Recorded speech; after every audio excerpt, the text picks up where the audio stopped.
अस्सलाम वालेकुम। वालेकुम सलाम साहब। जी माशाल्लाह भाई मकसूद साहब, क्या हाल है, खैरियत से हैं, ठीक हैं? अल्हम्दुलिल्लाह। सही पहचान लिया मैंने? आप सही पहचाना, बिल्कुल। अल्लाह सलामत रखे आपको। जी भाई मकसूद साहब माशाल्लाह ब्रेडफोर्ड से क्या सवाल है? मेरा सवाल यह है कि मुझे COPD आसमा वेदना साथ में, तो उसका इलाज मुझे पता चाहिए। ठीक है, आपको ये तकरीबन कितना अरसे से? काफी अच्छा से हो गया, बहुत अच्छा हो गया। अभी आपका वजन कितना है?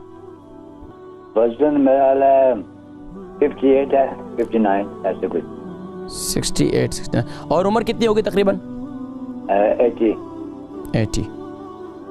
तो दिन ब दिन वजन कम हो रहा है या क्या अपनी जगह पर रुका हुआ है? नहीं, वजन कम नहीं हो रहा, कुछ भी नहीं। अल्हम्दुलिल्लाह अल्हम्दुलिल्लाह, माशाअल्लाह ठीक है। क्योंकि मिसेस हुसैन आपका बड़ा ख्याल करती है ना। इंशाअल्लाह अल्लाह सलामत रखे। प्रोग्राम देखे मैं जिक्र करता हूँ, ठीक है? बहुत शुक्रिया कॉल करने का। भाई मकसूद साहब हैं, इनको भी काफ़ी तकलीफ़ है, काफ़ी अरसे से माशाल्लाह हमारे परमानेंट कॉलर्स भी हैं और हमारे बड़े अच्छे हमारे एक मुखलिस भी हैं।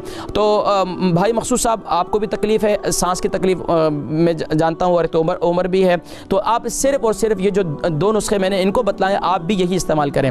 यानी कि सुबह नहार मुँह और रात को सोते वक्त अदरक का जूस और कुलंजी का तेल, इन दोनों चीज़ों को इस्तेमाल करें, रात को सोते वक्त भी और सुबह नहार मुँह। कुलंजी का तेल अच्छे वाला होना चाहिए, तो इंशाअल्लाह आपको इससे काफ़ी तकलीफ़ में अफाका होगा इंशाअल्लाह अज़ीज़। आप भी यही इस्तेमाल करें।